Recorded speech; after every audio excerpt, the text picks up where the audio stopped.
gue masuk ke dunia novel dan jadi karakter cowok antagonis. Bahkan gue lagi ngepung karakter cewek kedua di gang. Bersiap nyium dia paksa. Ngeliat cewek yang nantinya bakal sukses besar ini, bos besar yang bisa ngehancurin gue cuman pakai satu jari. Kaki gue langsung lemes seketika. Kalau sekarang gue cari muka ke dia, masih keburu nggak ya? Sebelum tidur, gue baca sebuah novel. Dan pas bangun, gue sadar gue udah masuk ke dalam ceritanya. Gue jadi karakter pendamping cowok yang paling dibenci di seluruh buku. Mana namanya sama lagi kayak gue. Fang Yuan, tepat pada detik ini, gue lagi mimpin segerombolan anak buah gue. Ngepung karakter cewek kedua di buku ini. Liu Ruyan, gadis yang dipojokkan ke tembok itu pakai seragam sekolah biru putih, Kulitnya putih dan tubuhnya langsing. Rambut hitamnya yang lembut tergerai natural. Ada luka memar di sudut kiri bibirnya, yang kelihatan mencolok banget di wajah putihnya. Tapi, dia tetap diam dan keras kepala.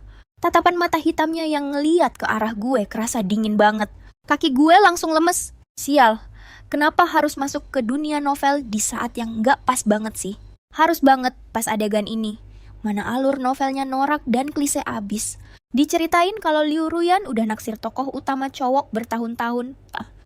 Tapi karena keluarganya miskin dan telinga kanannya tuli, dia selalu memendam perasaannya itu dalam-dalam dan memilih untuk jagain cowok itu diam-diam. Sedangkan gue, si Fang Yuan ini, adalah tuan muda kaya yang sombong dan keras kepala, yang tergila-gila sama kecantikan Liu Ruyan dan terus-terusan gangguin dia. Setelah ditolak mentah-mentah pas nembak dia di depan umum, gue bawa gerombolan buat ngepung dia. Itu bukan masalah utamanya. Yang paling fatal adalah, di hari ini, neneknya tiba-tiba kena serangan darah tinggi. Gara-gara gue nahan dia pulang, dia jadi telat bawa neneknya ke rumah sakit. Dan akhirnya, neneknya meninggal dunia. Sejak saat itu, Liu Ruyan bener-bener benci setengah mati sama gue. Terus, pas dia tahu gue masih aja nyari masalah sama tokoh utama cowok, Liu Ruyan yang saat itu udah sukses besar kita, akhirnya pakai kekuasaan tangan besinya buat bikin keluarga gue bangkrut total. Bahkan dia juga ngejeblosin gue ke penjara. Dan hari ini adalah titik balik yang paling krusial itu. Ngeliat wajah cantik gadis di depan gue yang jaraknya sedekat ini. Oke, tinggal maju sedikit lagi aja. Gue bakal beneran nyium dia. Teringat akan akhir tragisku di dalam buku itu. Kakiku langsung lemas dan aku mundur selangkah. Ada apa? Kak Yuan. Sekerumunan orang menyoraki. Ini kan belum ciuman. Aku menggertakkan gigiku, berpura-pura memasang wajah bosan dan kehilangan minat. Apa serunya? Kalau main paksa suatu hari nanti, dia sendiri yang bakal memohon-mohon minta dicium olehku. Begitu kata-kata itu keluar, sekelompok orang itu langsung heboh dan tertawa terbahak-bahak. Kak Yuan emang mantap. Ekspresi Liu Ruyan tampak begitu tenang, begitu dingin, seolah sama sekali tidak memedulikan orang-orang dan kejadian di sekitarnya. Dia menenteng tas sekolahnya, lalu berjalan keluar, melihat sosok kurusnya menghilang di ujung jalan. Aku berbalik dan bersiap untuk pergi. Tapi baru 2 langkah berjalan, teringat soal neneknya. Hatiku tetap saja tidak tenang. Kakiku sepertinya menginjak sesuatu. Aku menunduk. Sepertinya ini papan nama Liu Ruyan. Aku memungutnya dan buru-buru pamit pada yang lain. Aku masuk ke mobil jemputanku, lalu menyuruh sopir putar balik. Langsung menuju rumah Liu Ruyan. Aku ini orangnya sangat sayang nyawa. Tolonglah, jangan sampai terjadi apa-apa. Mobil berhenti di depan deretan rusun kumuh yang sudah reot. Aku langsung melompat turun dari mobil, dan melihat sosok Liu Ruyan di depan sana. Dia sepertinya sadar ada yang mengikuti, lalu menoleh ke belakang. Begitu melihat kalau itu aku, keningnya berkerut dan suaranya terdengar dingin. Ngapain kamu di sini? Aku panik, ingin cepat-cepat memastikan keadaan neneknya. Tanpa pikir panjang aku menjawab, masih belum kelihatan juga. Aku nguntitin kamu lah. Liu Ruyan hanya terdiam. Kehabisan kata-kata, aku nyaris menggigit lidahku sendiri. Bukan begitu. Fang Yuan. Mau jadi berandalan juga ada aturan mainnya dong. Aku terdiam sejenak, melihat sikapnya yang menolak keras. Aku merasa lebih aman kalau pakai pendekatan yang lembut. Ku bulatkan tekadku. Lagian aku udah telanjur sampai sini. Wah, nggak mau ngajak aku mampir ke rumahmu. Tentu saja, Liu Ruyan tidak akan sudi menurutinya. Dia menatapku begitu saja, dengan tatapan yang sangat dingin. Aku mencibir, ya sudah kalau tidak mau. Memangnya kau pikir tuan muda ini peduli? Aku berbalik dan masuk ke mobil. Saat aku menyuruh sopir melaju perlahan ke persimpangan, kulihat Liu Ruyan dari kaca spion. Baru saja berjalan masuk ke gang sempit itu. Paman, pelan-pelan jalannya. Aku menghitung waktu dalam hati. 10 menit kemudian, terdengar suara kepanikan dan keributan dari dalam gang. Entah bibi mana yang berteriak panik. Cepat panggil taksi. Kesempatanku tiba. Aku menurunkan kaca jendela mobil dan menoleh. Liu Ruyan, gadis itu, mendongak dan menatapku dengan terkejut. Untung saja kalian membawanya tepat waktu. Kalau terlambat 20 menit lagi, kondisi pasien bisa sangat berbahaya. Mendengar perkataan dokter itu, hatiku yang sejak tadi cemas akhirnya bisa lega. Rintangan yang satu ini akhirnya berhasil kulewati dengan aman. Dengan hati riang, aku pergi membayar biaya rawat inap. Setidaknya ini bisa menebus sebagian dari berbagai kejahatan yang kulakukan pada Liu Ruyan sebelumnya, kan? Fang Yuan di dalam novel ini adalah tuan muda yang sangat sombong dan semena-mena. Dia sangat dimanjakan oleh orang tuanya. Walaupun baru kelas 3 SMA, uang saku di kartu debitnya sangatlah fantastis. Dibandingkan denganku yang besar di panti asuhan, jelas kehidupannya jauh lebih beruntung. Apalagi hal ini menyangkut nyawaku sendiri. Tentu saja aku tidak akan merasa sayang menghabiskan uangnya. Saat aku kembali, aku melihat Liu Ruyan baru saja keluar dari ruang rawat. Dia bersandar di dinding dengan kepala sedikit menunduk. Langit di luar sudah gelap. Lorong rumah sakit dipenuhi dengan aroma obat antiseptik. Cahaya lampu yang jatuh menyoroti siluet tubuh gadis itu yang tampak rapuh. Aku membatin dalam hati, sejujurnya, dengan wajah secantik ini, siapa coba yang tidak akan terpesona? Pantas saja. Fang Yuan di dalam novel menyukainya setengah mati. Liu Ruyan sepertinya menyadari sesuatu. Lalu dia menoleh ke arahku. Gue berjalan menghampirinya. Biaya rumah sakit nenek lo, udah gue lunasin. Liu Ruyan mengatupkan bibir merahnya. Terdiam lumayan lama sebelum menjawab. Makasih, uangnya bakal aku ganti secepatnya. Keluarga Liu Ruyan itu miskin banget. Benar-benar nggak punya apa-apa. Dia sendiri cuma anak kelas 3 SMA yang sebentar lagi mau ujian masuk kampus. Dari mana coba dia bisa dapat uang? Padahal nilai akademisnya itu cukup banget buat masuk universitas terbaik. Sayangnya, masa depannya hancur gara-gara masalah ini. Konsentrasinya buyar pas ujian akhir dan ujung-ujungnya gagal masuk kampus impian. Dan ini semua juga salah gue. Sekarang, ujian akhir tinggal 3 bulan lagi. Apapun yang terjadi, gue harus mastiin dia bisa ikut ujian dengan tenang. Tapi, Liu Ruyan itu orangnya keras kepala banget. Siapa yang tahu apa yang bakal dia lakuin? Demi ngelunasin utang ini, mikirin hal itu, gue ngangkat alis. Nggak usah. Sebagai bayarannya, lo jadi guru les privat gue aja. Liu Ruyan sepertinya bener-bener nggak nyangka gue bakal ngomong kayak gitu. Mata hitamnya menatap gue dengan penuh rasa terkejut. Nggak salah sih dia kaget, soalnya Fang Yuan yang asli. Mungkin buka buku pelajaran aja jarang banget. Gue sedikit mengangkat dagu. Mulai sekarang, lo harus bantuin ngerjain PR gue tiap hari. Terus, lo juga harus ngajarin gue 3 kali seminggu. Tiap pertemuan, nggak boleh kurang dari 1 jam. Gimana, ada masalah? Hanya dengan 2 kalimat singkat itu, niat terselubung gue buat berduaan sama dia. Kelihatan jelas banget. Bener aja, pas denger omongan gue, Liu Ruyan langsung berkerut tipis. Gue sengaja mancing dia lagi. Tersenyum. Gue mendekat dan berbisik pelan. Atau kalau enggak, mending lo serahin aja diri lo buat gue. Jadi pacar gue aja. Gimana?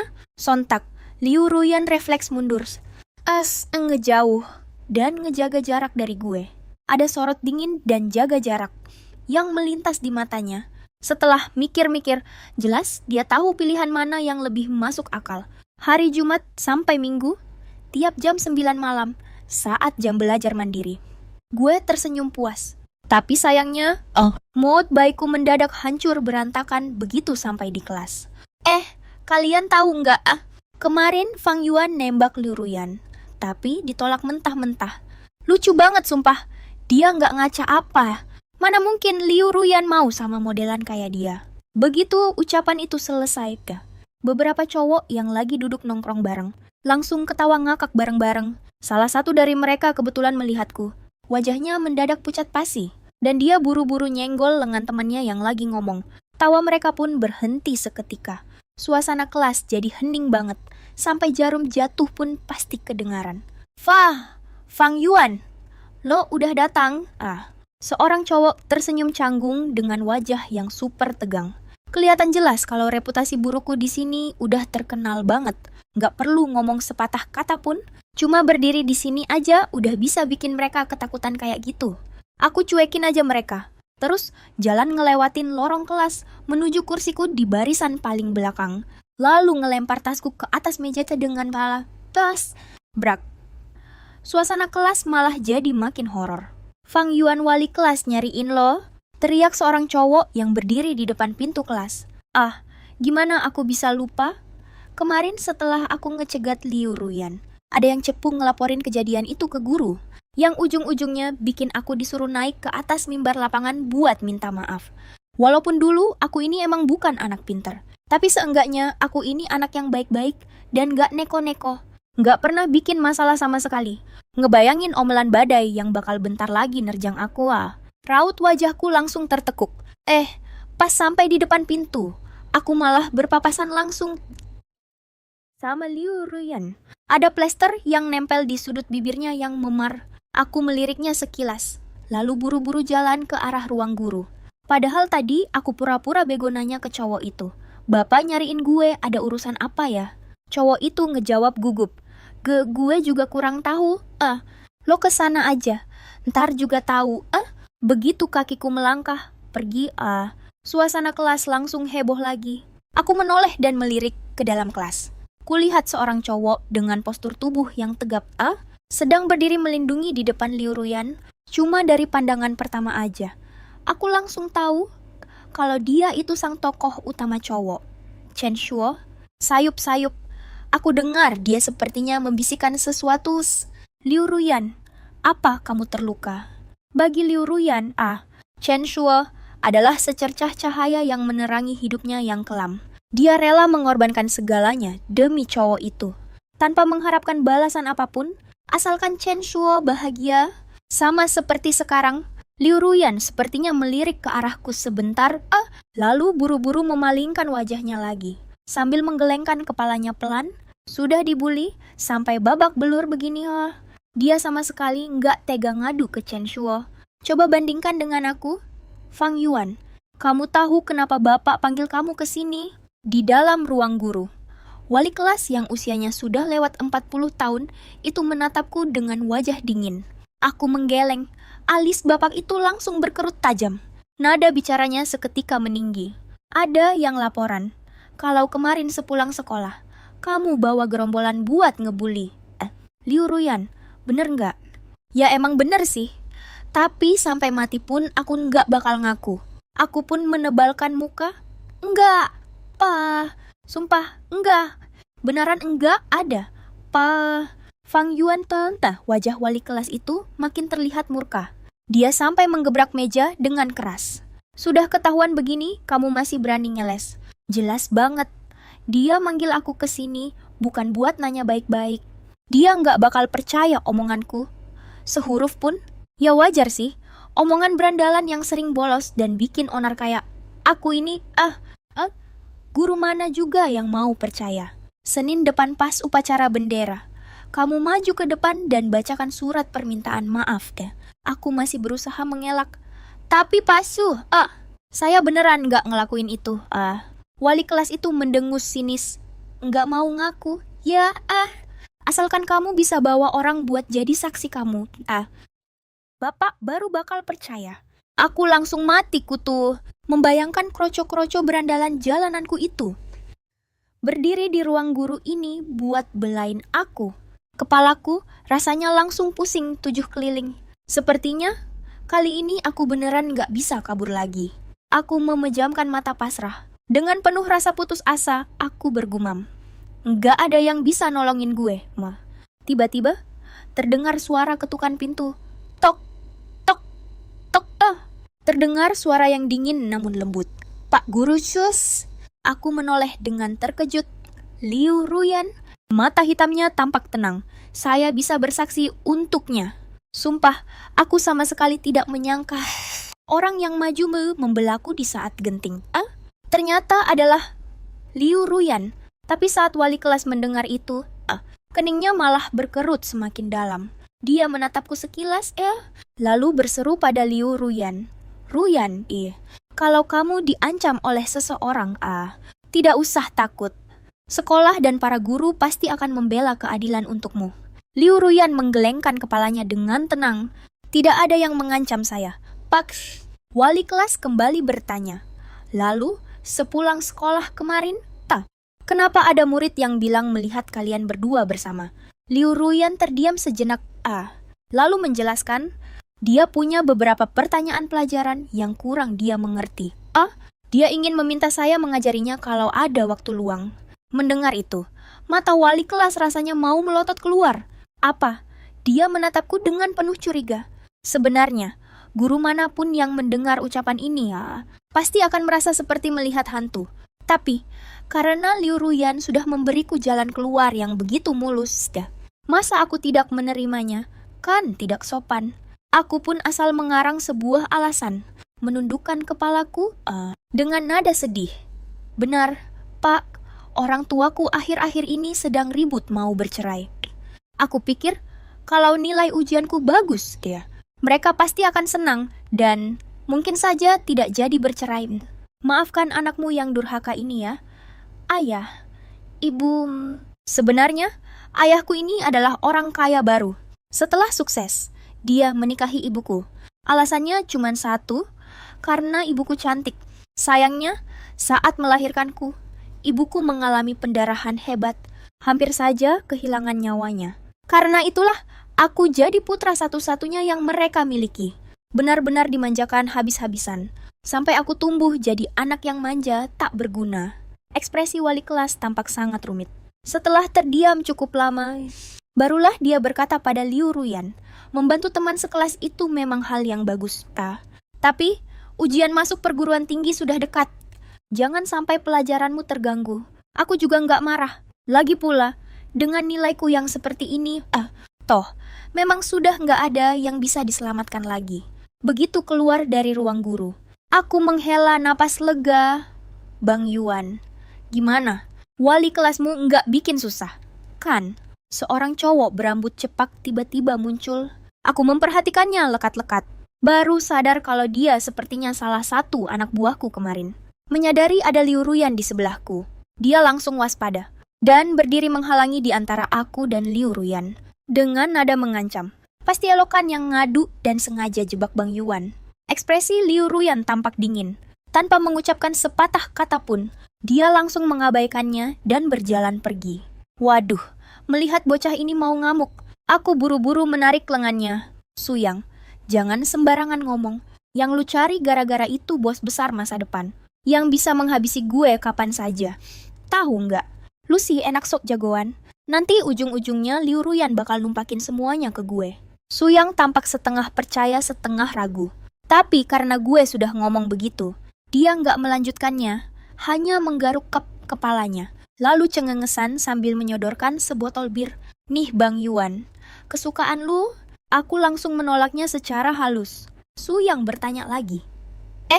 Bang Yuan, entar malam ada janji main biliar nih. Jadi pergi nggak? Aku ragu sejenak. Sebenarnya gue malas banget pergi. Toh, gue ini bukan Fang Yuan yang asli. Tapi kalau perubahanku dalam semalam terlalu drastis, pasti bakal bikin orang curiga. Tiba-tiba, Liu Ruyan menoleh dan menatap ke arah sini. Tiba-tiba, aku dapat ide brilian. Pergi apanya? Gue ada urusan penting entar malam. Su Yang kebingungan. Urusan penting apaan? Aku menjawab dengan santai. Ikut jam belajar malam.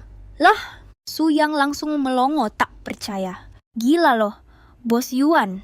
Lo aja sampai bolos kelas. Ngapain repot-repot ikut kelas malam sih? Gue tendang aja kakinya. Lo tahu apa sih? Kelas malam ini jauh lebih penting daripada kalian. Ini tuh kesempatan emas gue buat ngambil hati Liu Ruyan. Siapa yang berani ngalangin? Bakal gue sikat. Liu Ruyan mengalihkan pandangannya. Kelihatannya dia dengar, tapi kayaknya dia cuek aja. Gue buru-buru ngejar dia. Liu Ruyan, hari ini kan hari Jumat. Sesuai janji, lo mau ngajarin gue belajar. Jangan sampai lupa lo, ya? Liu Ruyan, diam saja. Teringat kalau telinga kanannya tuli. Gue langsung ngedeket lagi buat mastiin, hey, lo nggak boleh narik omongan lo. Ya, Liu Ruyan akhirnya mengangguk pelan. Gue dan Liu Ruyan jalan bareng. Setelah balik ke kelas, suasana di ruangan jadi canggung banget seharian ini. Anak-anak ngeliatin gue, terus ngeliatin Liu Ruyan. Muka mereka bener-bener kelihatan pengen banget ngegosip. Gue sih cuek aja, langsung balik ke tempat duduk gue. Lagian, gue udah lolos dari hukuman. Minggu depan gue nggak perlu maju ke depan buat bacain surat penyesalan. Ngapain juga gue mikirin yang lain. Baru aja duduk, cowok di depan gue noleh dan nanya dengan wajah sok peduli. Ah Yuan, ngapain wali kelas manggil lo? Lo nggak dimarahin? Kan, gue cuman ngelirik dia. Gue membatin, ini si Zhao Qi, satu-satunya kroni si Fang Yuan. Kalau dilihat-lihat sih, kata kacung tuh jauh lebih cocok buat dia. Keluarga Zhao Qi emang miskin. 6 orang anggota keluarganya desak-desakan di rumah yang sempit. Lingkungan kayak gitu ngebentuk dia jadi orang yang minder. Dengan kepribadian yang gila cari muka. Sejak masuk kelas 1 SMA, dia udah ngekorin Fang Yuan terus. Mulai dari ngerjain PR-nya Fang Yuan, bantuin dia malsuin surat izin sakit, sampai bohong dan nutup-nutupin kesalahannya di depan guru. Bisa dibilang, si Fang Yuan bisa jadi seberkuasa sekarang. Itu semua berkat jasa si kacung satu ini. Makanya, Fang Yuan sangat mempercayainya. Tapi nyatanya, di mata Zhao Qi, selama bertahun-tahun ini, dia selalu dimanfaatkan oleh Fang Yuan. Ditindas, dan diam-diam menyimpan dendam kesumat di hatinya. Sampai-sampai, pada akhirnya, dia memilih untuk mengkhianati Fang Yuan. Setelah Fang Yuan dibawa pergi oleh orang-orangnya Liu Ruyan, dia sengaja membocorkan kabar itu kepada orang tua Fang Yuan, yang menyebabkan mereka tewas dalam kecelakaan mobil di jalan. Aku menatap lekat wajah yang seolah-olah peduli ini. Kok lo tahu kalau dia mau ngomelin gue? Saka Kitertegun, kilat kepanikan melintas di matanya. Enggak, gue cuman asal nanya aja. Dia merendahkan suaranya. Soal lo yang ngehadang Liu Ruyan kemarin. Udah banyak yang tahu. Ya iyalah. Kan situ yang diam-diam ngelaporin. Aku bersandar santai ke sandaran kursi, membuka tas dan mulai mengeluarkan buku. Tahu juga terus kenapa? Gue udah nekat nembak dia di depan umum. Bahkan hampir nyium dia, paksa di depan orang banyak. Susah kalau sampai orang-orang gak tahu. Orang gak tahu Zhao Qi sepertinya merasakan sikap dinginku. Dengan tahu diri, dia gak membahas soal itu lagi. Dia malah mengulurkan tangannya untuk mengambil kertas ulanganku. Oh ya, kemarin gue lupa. Gue kelepasan bawa kertas ulangan lo. Sini, gue bantu isi catatannya. Nanti siang mau dibahas di kelas, kan? Harus kuakui, dia memang benar-benar pintar dan licik. Walaupun dia selalu jadi kacungnya Fang Yuan. Tapi kalau urusan bikin keributan di depan umum seperti ini, dia nggak pernah mau ikut campur. Selalu saja ada alasannya. Belum lagi, baru saat Fang Yuan berada di ambang kematian lah. Dia akhirnya sadar kalau saudara baiknya ini ternyata juga menyukai Liu Ruyan. Melihat kelakuan Fang Yuan pada Liu Ruyan selama ini, tentu saja hatinya dipenuhi dengan kebencian dan dendam kesumat. Aku memutar pergelangan tanganku, menghindari sentuhan tangannya, lalu menoleh dan melemparkan kertas itu menyeberangi lorong. Tepat ke atas meja Liu Ruyan. Liu Ruyan, kertas tugasku yang ini belum dikerjakan. Loh, seketika, seluruh kelas langsung hening. Liu Ruyan menoleh dan menatapku lekat-lekat dalam diam. Aku mengangkat daguku ke arahnya. Nanti siang pas pelajaran mau dibahas. Nih, 3 detik kemudian, Liu Ruyan, mengambil kertas tugasku dan meletakkannya di atas buku fisika yang sedang dia baca. Lalu dia mulai mengerjakannya. Kertas tugas dengan tingkat kesulitan seperti ini. Buat dia sih sama gampangnya kayak minum air. Aku bahkan merasa dia sama sekali nggak perlu mikir. Cuma lihat soalnya sekilas. Dia langsung tahu jawabannya. Ekspresi Zhao-Qi kelihatan canggung banget. Nggak pernah aku lihat dia sekikuk ini. Dia akhirnya nggak tahan dan bertanya. Yuan, Kokok, kamu nyuruh dia ngerjain tugasmu. Sih, bukannya tadi kamu nanya ke aku, kenapa wali kelas manggil aku ke ruangannya? Aku tersenyum padanya. Lalu dengan nada penuh arti, aku menjawab. Ya jelas karena ketahuan pacaran. Dong, sret. Gerakan tangan Liu Ruyan mendadak berhenti. Ujung penanya menggores keras di atas kertas, meninggalkan garis coretan yang lumayan panjang. Fang Yuan, alis Liu Ruyan berkerut. Nada suaranya menyiratkan peringatan keras. Sadar kalau candaanku udah agak kelewatan. Aku pun langsung berhenti cari gara-gara. Aku nyengir ke arahnya. Kita kan cuma teman sekelas. Bercanda doang kok. Lagi pula, setelah rentetan kejadian kemarin, aku tahu betul kalau Liu Ruyan pasti nggak akan mempermasalahkan candaan mulut murahan kayak gini. Dan nggak bakal berbuat macam-macam padaku lagi. Siapapun yang punya mata juga pasti bisa lihat. Kalau aku dan Liu Ruyan itu sama sekali nggak mungkin pacaran.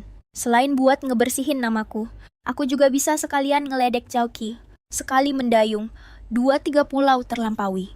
Kan, dari sudut mataku, Zhao-Qi kelihatan bernapas lega. Tapi raut wajahnya masih agak kusam. Lalu, dia diam-diam balik badan dan mulai menghafal kosakata lagi. Aku juga ikut ngeluarin buku pelajaran dari tas, menatap buku yang masih kelihatan super baru itu. Aku cuma bisa menghela napas ngenes dalam hati. Sebelum masuk ke dunia novel ini, aku tuh udah jadi mahasiswa tahun kedua. Loh, siapa coba yang nyangka? Cuman gara-gara rebahan di kamar asrama sambil baca novel. Malah nyasar ke sini. Bangun-bangun malah harus ngadepin ujian masuk universitas buat yang kedua kalinya. Siapa juga yang nyangka? Semua pelajaran SMA, udah gue balikin semua ke gurunya. Siapa coba yang ngelihat ini dan gak bilang nasib gue ngenes banget. Seharian penuh ikut pelajaran. Gue bener-bener capek parah. Langsung tepar di atas meja. Ada yang ngetuk jendela. Bang Yuan, gue buka sebelah mata. Terus ngelihat Su Yang lagi berdiri di luar bawa beberapa anak buahnya. Salah satu dari mereka nyapa. Bang Yuan, main yuk. Ngapain sih ikut jam belajar tambahan bosenin tahu? Oh, ternyata pada kompak ngajakin gue cabut. Kalau gue ini Fang Yuan yang asli. Pasti gue udah kegirangan banget. Sayangnya, gue bukan dia. Gue pelan-pelan duduk tegak. Terus nanya ke Su Yang. Mana permen yang gue suruh bawain? Oh iya, ada nih, Bang Yuan. Ini buat lo. Su Yang nepuk jidatnya, terus nyodorin sebuah kantong kresek. Nih bocah rajin amat beliin 2 bungkus. Detik berikutnya, gue ngelihat isi kantongnya sambil ngertakin gigi. Su Yang, gue kan nyuruh lo beli permen. Siapa yang nyuruh lo beli rokok? Hah, Su Yang mukanya langsung cengok. Lo? Bang Yuan, kan lo paling suka yang ginian. Kayaknya image berandalan gue ini emang nggak bisa diubah cuman dalam sehari 2 hari. Gue narik napas dalam-dalam. Sekarang gue udah nggak suka. Ngerti loh. Su Yang lumayan peka juga orangnya. Dia buru-buru narik lagi kantongnya. Kalau gitu, Bang Yuan tunggu bentar. Ya, gue tukerin sekarang juga. 10 menit kemudian, sekotak permen buah udah ada di atas meja gue. Gue ngibas-ngibasin tangan. Udah sana, kalian cabut aja. Udah jam 9 nih, gue masih harus ke ruang belajar buat nugas. Sambil ngomong gitu, gue nenteng tas punggung dan beranjak keluar. Ruang belajarnya tuh sebenarnya ada di lantai 1 gedung kita ini. Sengaja disediain pihak sekolah buat anak kelas 12 belajar malam. Mereka semua ngikutin gue dari belakang kayak anak ayam. Tapi akhirnya pada berhenti, ciut di depan pintu ruang belajar. Buset, Bang Yuan, lo seriusan? Ya serius lah, gue ngerogoh kotak permen buah di dalam saku celana gue. Oh iya, mulai sekarang kalian gak usah bawain gue rokok lagi. Gue sekarang beralih ngemil permen. Su Yang menatapku dengan wajah cemas. Bang Yuan, lo kesambet apaan dah? Gue langsung terdiam ngenes. Bisa ngomong yang bener nggak lo? Gue membuka bungkus permen dan melemparnya ke dalam mulut sambil mengunyah. Gue bergumam. Liu Ruyan nggak suka. Ngerti lo? Anak-anak langsung bersorak menggoda berbarengan. Cie, harus gue akui. Nama Liu Ruyan emang tameng serbaguna yang paling ampuh. Semua orang di sekolah tahu kalau Fang Yuan naksir berat sama dia. Jadi, wajar aja kalau gue rela ngelakuin apapun demi dia. Kan? Setelah akhirnya berhasil ngusir anak-anak itu, gue melangkah masuk ke ruang belajar dan mendapati Liu Ruyan ternyata sudah ada di sana. Gue kaget, buset dah, tak aja di luar. Dia nggak denger, kan? Liu Ruyan mendongakkan kepalanya. Wajahnya yang putih dan manis itu tampak sangat tenang. Seolah-olah dia baru saja menyadari kedatangan gue. Gue pun merasa lega dan berjalan menghampirinya, lalu duduk di sebelah kirinya. Dengan nada datar Liu Ruyan bertanya, mau mulai bahas dari mana? Gue dengan santai mengeluarkan kertas ulangan yang dia bantu kerjakan hari ini. Mulai dari yang ini aja. Liu Ruyan mengingatkan, soal yang ini kan udah dibahas sama guru tadi siang. Gue menjawab asal. Cara dia ngejelasin mana ada apa-apanya dibandingin lo. Sebenarnya, alasan utamanya karena soal di kertas ini lumayan susah. Fang Yuan yang asli nggak mungkin bisa langsung ngerti, cuma dengan sekali dengar. Kalau gue minta Liu Ruyan ajarin sekali lagi, kedepannya bakal lebih gampang buat gue cari alasan kalau nilai gue tiba-tiba bagus. Liu Ruyan terdiam sejenak. Dia sepertinya udah terbiasa dengan gaya bicaraku yang seperti itu. Dia nggak lagi mempermasalahkan kata-kataku, melainkan langsung mengambil pulpennya. Kalau gitu, kita mulai dari soal pilihan ganda tentang mekanika ini ya. Boleh? Melihat dia hendak menggambar garis bantu. Secara refleks, gue mencondongkan tubuh sedikit, mendekat ke arahnya. Gerakan tangan Liu Ruyan tiba-tiba terhenti. Gue pun menoleh menatapnya. Liu Ruyan tampak sedikit mengatupkan bibirnya. Lalu tiba-tiba, dia melontarkan pertanyaan yang sama sekali nggak ada hubungannya. Permen yang lagi kamu makan itu, rasa apa? Rasa lecio. Aku menopang dagu dengan satu tangan dan bertanya santai. Mau coba nggak? Enggak. Bulu mata Liu Ruyan bergetar pelan. Tubuhnya bergeser sedikit ke samping, hampir tak kentara. Sengaja menjaga jarak aman denganku. Nggak usah, persis seperti dugaanku.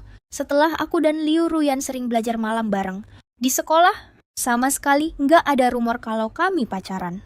Mereka malah nyebarin gosip kalau aku udah jadi bucinnya Liu Ruyan. Sampai-sampai rela belajar mati-matian demi dia. Sumpah, ampun deh beneran. Saat pelajaran olahraga, aku duduk di tribun, menatap langit pada sudut 45 derajat dengan wajah melankolis. Sudahlah, biarin aja mereka mau nyebar gosip apa. Jadi bucinnya si bos. Masih jauh lebih mending daripada jadi musuh bebuyutannya. Lagian, jadi musuhnya aja aku nggak level. Lagi pula, di hadapan Liu Ruyan di masa depan nanti, aku ini cupu banget.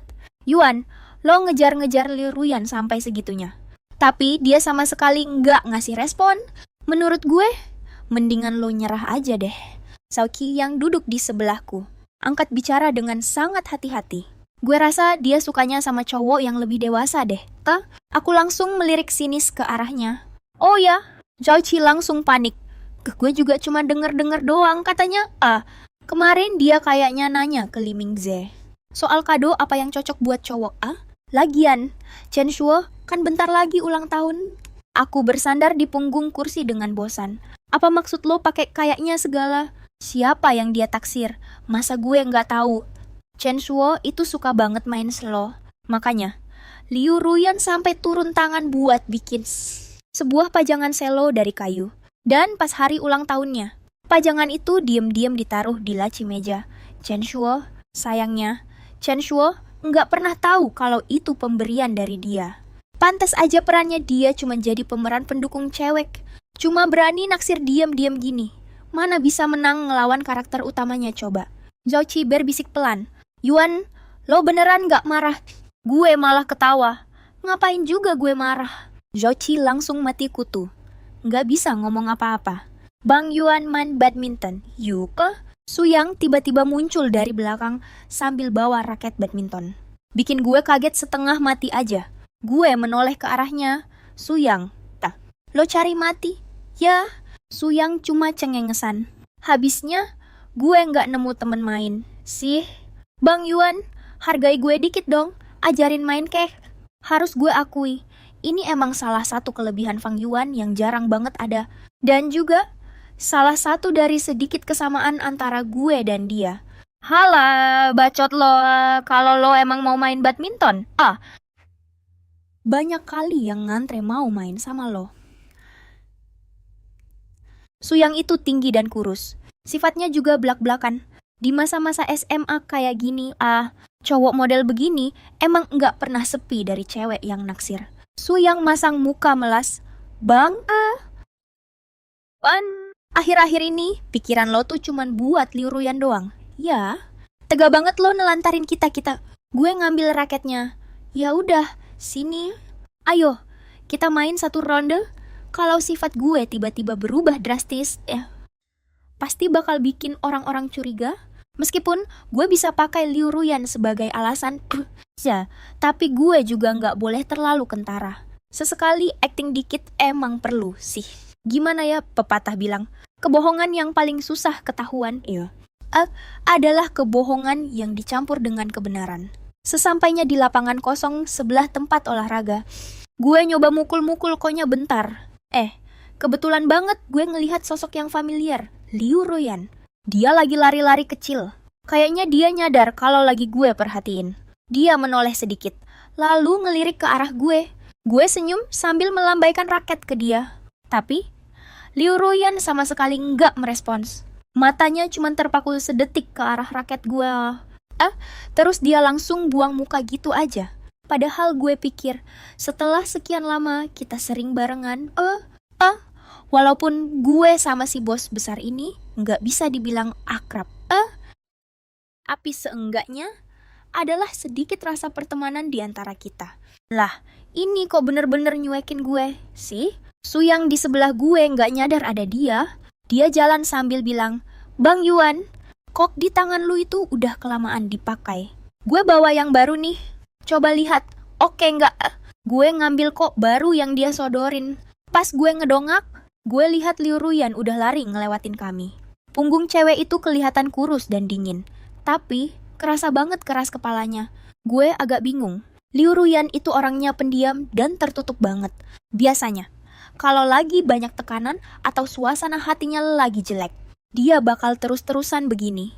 Lari-lari kayak gini, siapa sih yang udah bikin dia kesel? Tepat saat itu, tiba-tiba kedengaran sorakan heboh dari lapangan basket di sebelah. Kayaknya ada yang lagi neriakin nama Songwan. Gue pun ikutan nengok ke sana. Samar-samar gue lihat seorang cewek ngambil 3 langkah buat masukin bola. Gerakannya mulus banget, sampai bikin penonton pada histeris. Dia ini si tokoh utama cewek. Sekaligus pasangan aslinya Chen Shuo. Peringkat akademisnya paling bawah. Kerjanya cuma buang-buang waktu di sekolah, sama kayak gue. Mantan pacarnya aja ada lumayan banyak. Sedangkan tokoh utama cowoknya, si Chen Shuo, itu tipe cowok penurut yang manis. Tapi malah kepincut sama cewek modelan begini. Tapi jujur aja nih, ya, Song Waner itu emang cakep banget. Beda sama Liu Ruyan, yang pembawaannya dingin dan tenang. Yang selalu ngasih kesan ada tembok pemisah sama orang lain. Kalau Song Waner ini, tipenya lebih liar dan bebas. Nggak heran kalau dia selalu disukain banyak orang. Semenjak pacaran sama Chen Shuo, Song Waner benar-benar berubah total dari sebelumnya. Tapi karena perbedaan latar belakang keluarga dan pola pikir, mereka berdua putus nyambung bertahun-tahun. Sebelum akhirnya bisa bersatu. Gue noleh ke kerumunan penonton. Dan bener aja, gue ngelihat sosok Chen Shuo di sana. Dia nggak berani ngedeket, cuma merhatiin dari kejauhan. Di balik kerumunan orang-orang, orang bego juga tahu kalau raut wajahnya itu kelihatan naksir berat. Habis main bulu tangkis sebentar bareng Suyang, gue berhenti buat istirahat. Dari sudut mataku, aku melihat Liu Ruyan masih berlari. Angin berhembus pelan, seragam sekolah biru putih itu memperlihatkan lekuk tubuhnya yang langsing dan pinggangnya yang ramping. Sepasang kaki jenjangnya benar-benar menarik perhatian. Apa stamina cewek ini memang sekuat itu ya? Tapi ini juga membuktikan suasana hatinya pasti lagi hancur banget sekarang. Ya wajar sih, lapangan basket kan persis di sebelah sana. Dia pasti sadar kalau Chen, Shua dari tadi terus-terusan ngeliatin Songwan, ngeliat cowok yang ditaksir diam-diam malah merhatiin cewek lain. Siapa juga yang nggak bakal sakit hati coba. Aku pun nekat berlari nyamperin dia. Liu Ruyan, panggilku, sambil menyejajarkan langkah di depannya. Kami berlari saling berhadapan. Sambil lari mundur, aku nanya ke dia, "Kamu lagi sedih ya?" Poni Liu Ruyan sudah mulai basah karena keringat. Tapi sorot matanya yang hitam tetap terlihat tenang dan dingin. "Enggak," sangkalnya, "mana mungkin aku percaya," balasku. "Kelihatan banget kali dari mukamu. Lagi pula, akhir-akhir ini kan aku sering banget bareng sama si bos besar ini. Kalau cuma disuruh baca raut wajahnya sih, aku jagonya. Kenapa kamu sedih?" Tanyaku lagi, "Cerita aja sini, biar aku bantu cari solusinya." Tiba-tiba, Liu Ruyan mengangkat wajah dan menatapku. Terlihat ada sedikit emosi yang bergejolak di matanya. Tapi itu cuma sedetik. Tatapannya kembali datar. "Bukan urusanmu," ucapnya dingin. "Nggak tahu ini cuma perasaanku aja atau gimana." Nada bicara Liu Ruyan hari ini, rasanya jauh lebih dingin dan ketus dari biasanya. Jantungku langsung berdegup kencang. Wah, kayaknya si bos besar ini beneran lagi marah besar. Sekarang aja, baru ngeliat kelakuan Chen Shua kayak gitu, dia udah sesedih ini. Gimana nanti kalau cowok itu jadian dan bahagia sama cewek itu? Bakal sehancur apa perasaannya? Setelah mikir panjang lebar, aku akhirnya nggak tahan lagi. "Liu Ruyan, mending kamu berhenti aja deh suka sama Chen Shua. Kalian berdua tuh nggak akan pernah bersatu." Liu Ruyan akhirnya menghentikan langkahnya. Keningnya sedikit berkerut. Apa aku baru batuk sekali dan belum selesai bicara. Tiba-tiba, aku merasakan hembusan angin dingin dari arah belakang kepalaku. "Awat!" Belum sempat aku menoleh. Ekspresi Liu Ruyan tiba-tiba berubah tegang. Lalu, dia langsung menarik pergelangan tanganku dan mendorongku menjauh. Pandanganku berputar. Belum sempat aku bereaksi, aku mendengar suara benturan yang sangat keras. "Yuan Keke, Liu Ruyan." Suara kepanikan dan jeritan langsung pecah tak karuan. Melihat bola sepak yang menggelinding di tanah, aku baru sadar apa yang sebenarnya terjadi. Bola tadi melayang tepat ke arahku dan Liu Ruyan menahannya untukku. Setelah menunggu cukup lama di luar ruang UKS, dokter akhirnya keluar dari dalam. Aku buru-buru menghampirinya. "Dokter, bagaimana keadaan Liu Ruyan?" "Apa dia baik-baik saja?" Dokter menghela napas. Bola itu melayang sangat cepat. "Untung saja, dia menahannya dengan punggungnya untuk melindungimu. Kalau tidak, saat ini pasti kamu yang sudah masuk rumah sakit." "Tenang saja, dia memang terluka, tapi lukanya tidak parah. Cukup oleskan salep pereda memar selama beberapa hari, dan dia akan sembuh." Perasaanku yang tadinya tegang, akhirnya bisa lega, tapi aku masih belum bisa sepenuhnya tenang. Kalau sampai sang bos besar kenapa-napa, aku mana sanggup tanggung jawab. "Biar aku menjenguknya," kataku. Tanpa menunggu jawaban dokter, aku langsung menyibakkan tirai dan menerobos masuk ke. "Liu Ruyan, kamu nggak apa-apa." Ucapanku tiba-tiba terhenti. Astaga, Liu Ruyan ternyata sedang memakai bajunya. Postur tubuh gadis itu memang terlihat mungil, tapi lekuk tubuhnya begitu ramping dan indah. Di sebelah tulang belikatnya yang cantik, sekilas terlihat bercak memar kebiruan. Mendengar langkahku masuk, gerakan Liu Ruyan langsung terhenti. Dan sedetik kemudian, terdengar jeritan keras. Aku pun langsung ditendang keluar dari ruangan itu. Aku berdiri mematung kebingunganmu, sampai akhirnya Liu Ruyan membuka pintu dan berjalan keluar. Dia yang memecah keheningan duluan. Aku nggak apa-apa. Suaranya yang dingin akhirnya mengembalikan kesadaranku. Saat aku tersadar, otakku seketika menjadi kosong. "Fang Yuan, apa sih yang udah kamu lakuin?" Syukurlah kalau gitu. Aku masuk cuma mau nanya." "Mastiin, kalau kamu nggak apa-apa, aku jadi lega." Entah kenapa, perasaan yang begitu kuat tiba-tiba meluap di dadaku. Untuk sesaat, aku sama sekali tak berani menatap matanya. "Soal hari ini, makasih ya, Liu Ruyan." "Nggak perlu." Aku diam-diam mengangkat pandanganku untuk meliriknya. Dari luar, dia memang kelihatan baik-baik saja. Tapi tadi aku melihat dengan jelas memar di punggungnya, ditambah lagi dengan aroma samar-samar wal, aroma salep obat yang agak pahit. Entah mengapa, aku tiba-tiba teringat saat dia mendorongku tadi. Di ujung hidungku, tertinggal aroma segar dan manis yang khas dari seorang gadis remaja. Hembusan napas yang saling bertaut, seolah menjadi jaring kedap udara yang menjeratku erat. Aku menggigit bibirku pelan. Liu Ruyan, sebenarnya, kamu nggak perlu ngelakuin ini. Liu Ruyan baru saja melangkah tepat di sampingku. Mendengar itu, langkahnya terhenti. Nggak perlu ngelakuin apa. Aku menundukkan kepala dan menarik napas dalam-dalam. Membayar biaya rumah sakit nenekmu waktu itu, ya. Buat aku, itu sungguh bukan apa-apa. Kamu nggak perlu membalas budi dengan cara kayak gini. Di usianya yang masih remaja ini, Liu Ruyan tidak punya apa-apa selain dirinya sendiri. Kalau bukan karena hal itu, dia sama sekali tidak perlu membalas budi seperti ini, sampai harus menolong orang yang paling dibencinya. Liu Ruyan terdiam cukup lama, sangat lama. Sampai aku mulai ragu apakah aku sudah salah bicara, barulah dia kembali bersuara. Sifatnya memang terlahir dingin dan suka menjaga jarak. Kamu terlalu banyak mikir, sahutnya. Aku tahu apa yang lagi aku lakuin. Tanpa siapa, aku nggak butuh siapapun buat menceramahiku. Hatiku sedikit panik, dan entah kenapa, terasa agak sesak. Entah karena kata-katanya barusan, atau karena nada bicaranya. Belakangan ini, kami jadi lebih sering belajar malam bersama. Dia udah lama banget nggak pakai nada. Bicara kayak gini ke gue. Gimana gue bisa lupa sama bos besar yang satu ini? Gue bener-bener nggak berani cari gara-gara. Gue khawatir lukanya butuh waktu agak lama buat sembuh. Apalagi sekarang, ujian masuk kampus tinggal sisa 1 bulan lagi. Gue menggertakkan gigi dan bilang, kalau gitu, lo fokus aja sembuhin luka lo. Nggak usah ikut kelas tambahan malam dulu buat sementara waktu. Liu Ruyan terdiam sejenak, lalu melangkah keluar. Ngerti? Masa iya sih, Bang Yuan?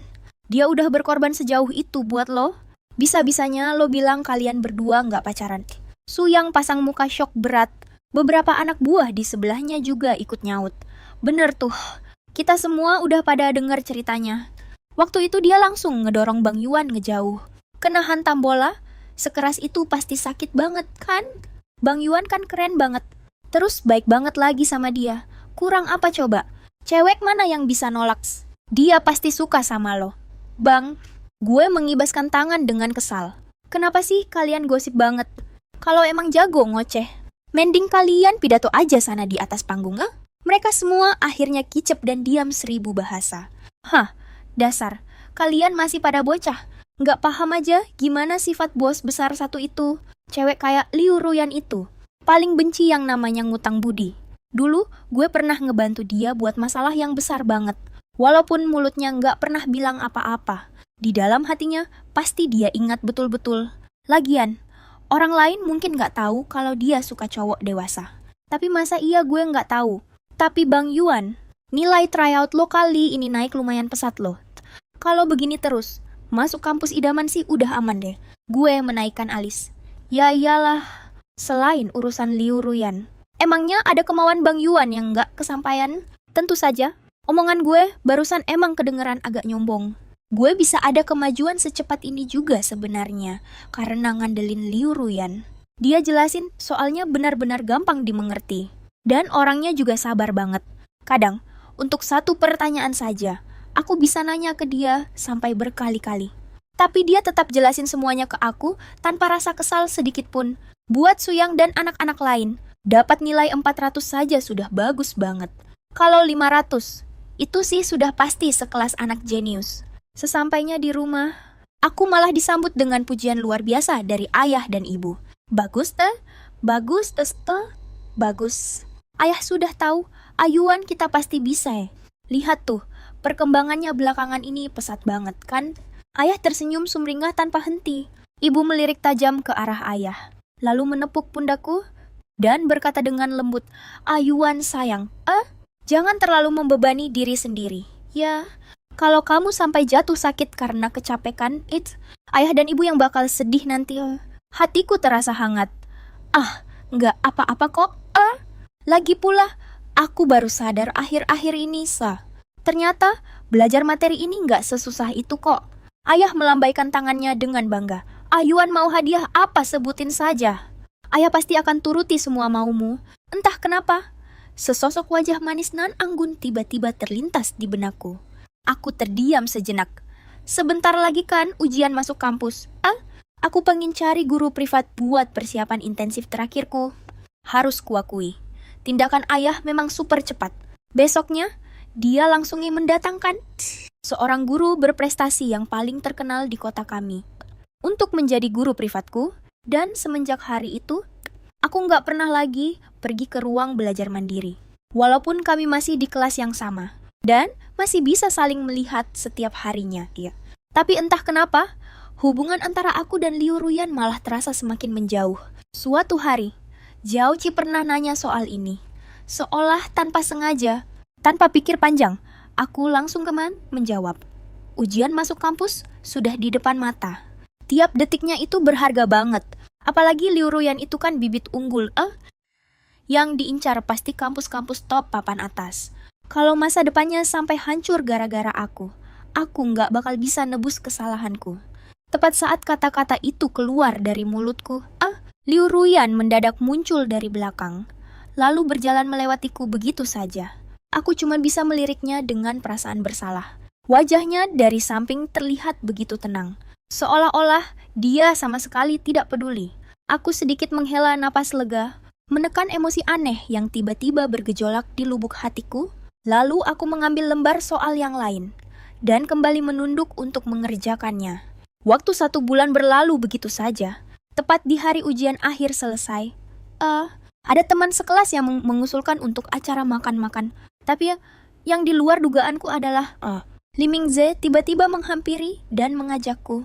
Fang Yuan, malam ini anak-anak mau pada ngumpul. Kamu ikut nggak? Aku sedikit terkejut, seolah bisa membaca keraguanku. Li Mingze tersenyum dan menambahkan, habis lulus nanti, kita semua pasti bakal sibuk dengan urusan masing-masing. Kalau mau ketemuan lagi, pasti bakal susah. Ternyata Sinta, semuanya pada ikut kok.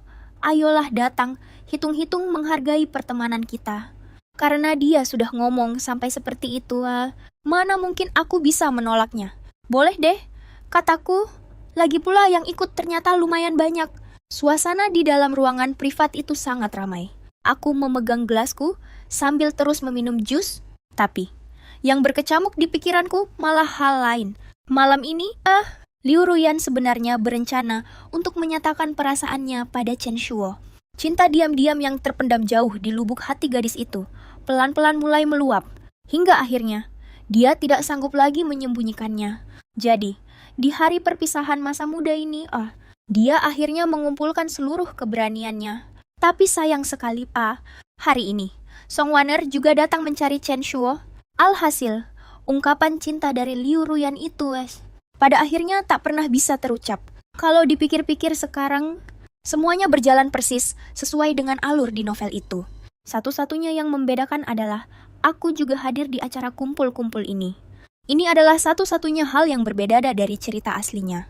Entahlah, aku tidak tahu apakah ini bakal bawa pengaruh ke depannya atau tidak. Saat acara makan-makan sudah mau selesai, ada yang mengusulkan main game putar botol. Ke arah mana ujung botol itu berhenti menunjuk maka orang itu wajib menjawab satu pertanyaan. Dan jawabannya harus 100% jujur. Semua orang tampak begitu antusias dan ingin mencobanya. Mereka pun ramai-ramai menyatakan setuju.